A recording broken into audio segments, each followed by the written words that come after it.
como o CRISPR para prevenir infecções virais em humanos. E o que é excelente é que a facilidade que a gente pode reprogramar essa tesoura, esse CRISPR, permitiria que vacinas para vírus novos fossem desenvolvidas muito mais rapidamente. Claro que existem muitos detalhes técnicos ainda que precisam ser desvendados, mas na velocidade que a biotecnologia está progredindo, a gente vai com certeza chegar lá. Uma outra frente de inovação que eu estou bastante animado também é a utilização de modelos de inteligência artificial na biologia molecular, principalmente no que diz respeito à predição de estrutura. Por que isso importa? Porque tradicionalmente, como que a gente descobre um medicamento novo? A gente pega milhares, se não milhões de moléculas diferentes e testa para ver qual que funciona da forma que a gente quer.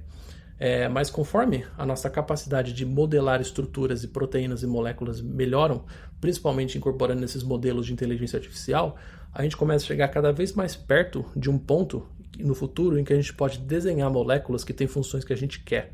Então, ao invés, por exemplo, de você procurar um monte de moléculas e ver qual que pode se ligar ao receptor que o coronavírus usa, por exemplo, a gente pode desenhar no computador especificamente uma molécula que poderia impedir essa interação. E isso, então, aumentaria muito a velocidade e a taxa de sucesso que a gente tem. E só para fechar, então, com você, Marcelo, e a gente sabe da importância da colaboração de um especialista com relação a isso, dessa parte molecular de vírus, bactéria, muito interessante essa última resposta aí com relação também às bactérias.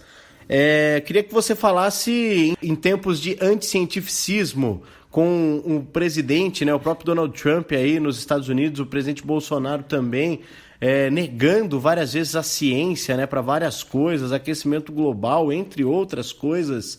Como é que é para você que vive disso? É um momento de piora com relação às pessoas acreditarem em ciência, na biologia molecular, enfim, que você tem sentido aí? E já agradecendo a sua participação. Cara, é surreal o que está acontecendo. A gente vê esses movimentos anticientificistas crescendo cada vez mais nos últimos anos. Esses grupos de pessoas contra a vacina crescendo, causando surtos de doenças como sarampo, que estavam praticamente erradicadas em vários países. E coisas mais extraordinárias ainda, esses movimentos terraplanistas. Está precisando gente se explodir em foguete tentando provar que a Terra é plana. Isso vai contra centenas de anos de pesquisas e ciência. Então é surreal, que em 2020 a gente tem que chegar nesse ponto e agora surgem surtos como o coronavírus e governos principalmente se voltam para os cientistas, Cadê a cura, cadê a vacina, como que a gente age? Infelizmente o Brasil está acelerando forte nessa direção anticientificista, A gente vê cortes em cima de cortes na educação, investimentos em universidades, levando universidades praticamente à falência. E eu sou um pouco pessimista nessa direção, não acho que a posição do governo vai mudar. Acho que muito pelo contrário, ainda é capaz de, depois da epidemia, ainda ouvir falar era balbúrdia mesmo, não tinha vacina quando a gente precisava. Então, eu acho que filmes de desastre sempre começam com o governo ignorando o cientista e é uma coisa que não acho que vai mudar a curto prazo. A minha esperança está mais em pessoas, entender, saber as pessoas entenderem um pouco mais como funciona a ciência, como é feita a ciência. Eu acho que muita gente ainda, no Brasil principalmente, acha que a ciência é feita por grandes corporações, por farmacêuticas que desenvolvem vacinas e medicamentos. Sendo que a realidade é que a grande maioria da pesquisa é feita por alunos de doutorado em universidade. E esses alunos, eles recebem uma bolsa, uma esmola aí do governo, para trabalhar 100% do tempo deles com pesquisa. Então não é uma pessoa que está indo ali assistir uma aula, fazer prova igual um aluno de graduação, é uma pessoa que está trabalhando 100% do tempo, ela não pode ter o trabalho, isso é uma obrigação dela com a universidade, com as bolsas, e ela não tem direito a férias, não tem direito a 13º, nenhum benefício, ou seja, é um trabalho que exige uma qualificação enorme, é super importante para a sociedade, como a gente está vendo agora, e os benefícios são absurdos, são ridículos, você não tem direito a nada e você ainda ganha essa esmola e ouve as pessoas ainda falar que você está recebendo do governo para não fazer nada, Então, infelizmente, essa visão atrapalha muito e nos últimos anos, por conta dos cortes e cortes do governo, várias pessoas largaram o doutorado, porque não tem como você trabalhar 100% do seu tempo sem ganhar nada, você precisa pagar suas contas. E acho que, infelizmente, agora a gente vê, cadê essas pessoas, né? Agora que a gente precisa de vacina, agora que a gente precisa de pesquisa, não tem, porque o governo não está nem aí para essa área, né? Então, a minha esperança é que as pessoas comecem a enxergar um pouco mais esse lado e tentar ir atrás para entender quem são as pessoas que fazem pesquisa, como funciona isso, como que é o processo e como que o governo lida com essas pessoas, né? Para quem sabe no futuro, os próximos líderes que a gente vai ter uma visão um pouco diferente do que a gente consegue ver atualmente no mundo inteiro. E eu acho que é isso. Obrigado a todos vocês, obrigado Paulo, valeu Léo. É muito bom poder estar aqui. De novo, prazer enorme participar do Coronga. Um abração para todos vocês. Legal, pô, muito bom o bate-papo com o Marcelo Bassalo, biólogo molecular, falando aí dessas questões aí do vírus do Covid-19. Agora, entrando nessa terceira parte do nosso programa, então, né, com relatos, batendo um papo com pessoas muito interessantes, visões muito interessantes neste momento de coronavírus ao redor do mundo, Léo Palhano. Pois é, e a gente vai começar com o Eduardo Oliveira, né, o Curva, para quem conhece, que mora na Nova Zelândia, e ele comenta do isolamento inerente ao país, né, e principalmente da liderança da Jacinda Ardern, que é do Partido dos Trabalhadores da Nova Zelândia, que está sendo, né, segundo ele, nas próprias palavras, impecável. Ele que não é neozelandês e só nem votou nela, tá assim impressionado com como funcionam, como eles estão levando a sério, né, um país bem menor do que a gente está acostumado, né, mas ao mesmo tempo organizado e assim com uma governante legitimamente preocupada com a vida de cada pessoa que mora ali, né. O que o governo está tentando fazer aqui é tomar passos de precaução, manja, porque Nova Zelândia não tem tamanho para passar por uma crise dessa, né? Ela é muito mais, o país é muito mais vulnerável nesse aspecto. As cidades são pequenas, a população é menor, então qualquer pandemia dessa é muito nociva, né? Eu acho que isso está gerando um medo gigantesco no governo. Cara, a Jacinda é uma excelente líder, velho.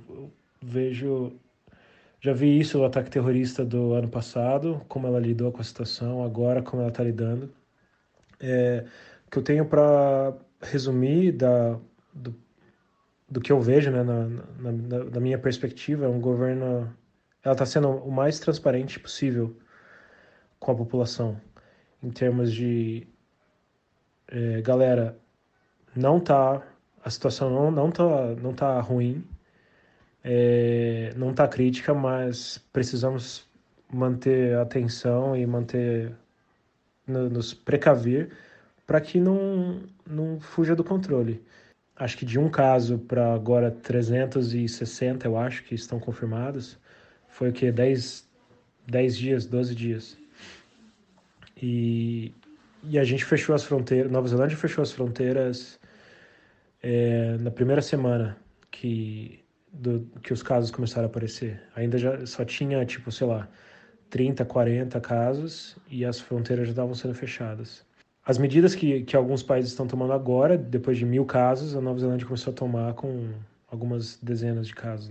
Então, como é que é essa questão aí, essa diferença, né? Estamos sendo aí, aqui no Brasil, vítimas de um presidente homem, esdrúxulo, o famoso macho escroto, né, Curva? E como é que tá aí essa relação aí, uma líder mulher, né? Uma liderança feminina num momento tão importante para a humanidade? Ela sempre garantiu desde o começo nos discursos dela para que as medidas de precaução que ela estava tomando eram para interromper o fluxo de pessoas, não de produtos. Então, ninguém precisaria se desesperar para correr para o supermercado, para fazer compra mais do que necessário, porque os produtos não iam parar de chegar no país, né?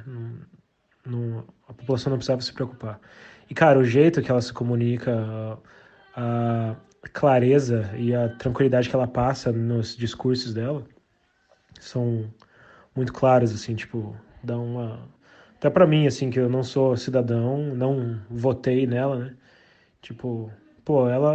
Ela sabe o que ela tá falando, ela tá à frente de tudo isso, entendeu? Ela tá se envolvendo o máximo que ela pode no assunto.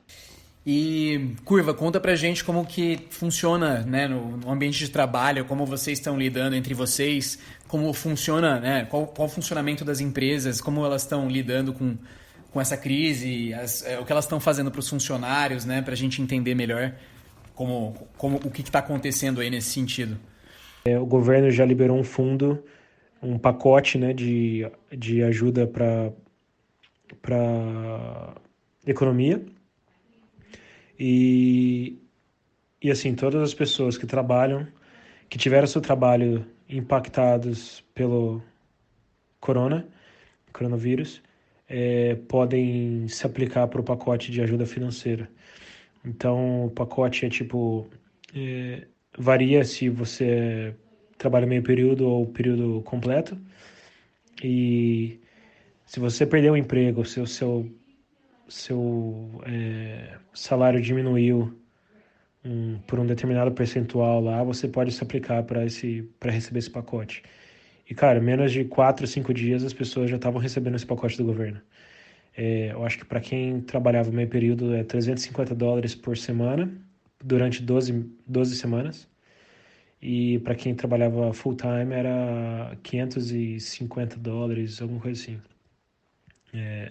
E daí, a partir do momento que a economia voltar, você voltar a trabalhar ou não precisar mais desse suporte, aí você liga pro governo e fala, ó, pode congelar o suporte que eu não preciso mais.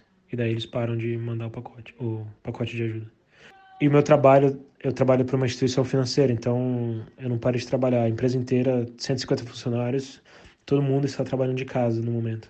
E até antes da quarentena ser anunciada oficialmente, a gente já fez alguns dias de testes de todo mundo trabalhando de casa para ver como que seria. E está funcionando bem, a empresa está dando maior suporte.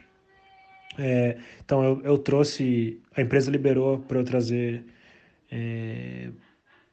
monitor, cadeira, teclado, o que eu precisasse para fazer o meu home office tão produtivo quanto o escritório que eles provêm lá no escritório deles.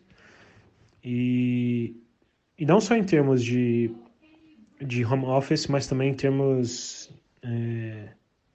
pessoais, vamos dizer assim. Eles estão sendo... E eu acho que eu tenho visto isso em mais empresas, assim, conversando com amigos meus. As empresas têm auxiliado bastante em... Cara, se você está ansioso, se isso está te interrompendo seus planos de alguma maneira, procura alguém, converse com alguém, se precisar tirar um dia de folga para sua saúde mental, pode tirar, pode contar com todo mundo, tá todo mundo bem... O apoio tá vindo de todo mundo, assim, entendeu? Isso é importante comentar, né? Que realmente esse exemplo que ele cita da Jacinda ter atuado rápido depois daqueles ataques terroristas nas mesquitas e tá dando novamente um exemplo de liderança, uma pessoa a ser seguida, inclusive deixando os australianos com inveja do governo da Nova Zelândia, né? E acho importante a gente sempre destacar esses bons exemplos, por menor que seja o país. A gente precisa realmente exaltar esses líderes que colocam a vida de cada ser humano como prioridade máxima, né? Por falar nisso, já até traçando uma comparação entre Inglaterra e Nova Zelândia, né? Porque a gente vê a Nova Zelândia, que foi, no caso, né, colonizada pelos ingleses, tendo boas atitudes, e os ingleses, né, eles demoraram lá, né, para realmente agir de uma forma mais firme e tiveram que mudar de estratégia. E quem vai falar a respeito disso com a gente também, nosso amigo Rafael Camargo Lima, que é formado em Relações Exteriores, né, Relações Internacionais, inclusive está fazendo doutorado de Estudos de Guerra lá em Londres, né, no King's College, e pode falar um pouco a respeito disso. Como é que foi essa mudança aí com relação às restrições? A coisa foi apertando e agora sim, né, me parece que o pessoal acordou aí na Inglaterra, hein, Rafa? Oi, Léo. Oi, Paulo. e demais ouvintes do Coronga. Espero que todo mundo esteja bem e principalmente que todo mundo esteja em casa nesse período. Aqui quem fala é o Rafael, estou fazendo doutorado aqui em Londres e vou contar para vocês um pouquinho como estão as perspectivas e a situação aqui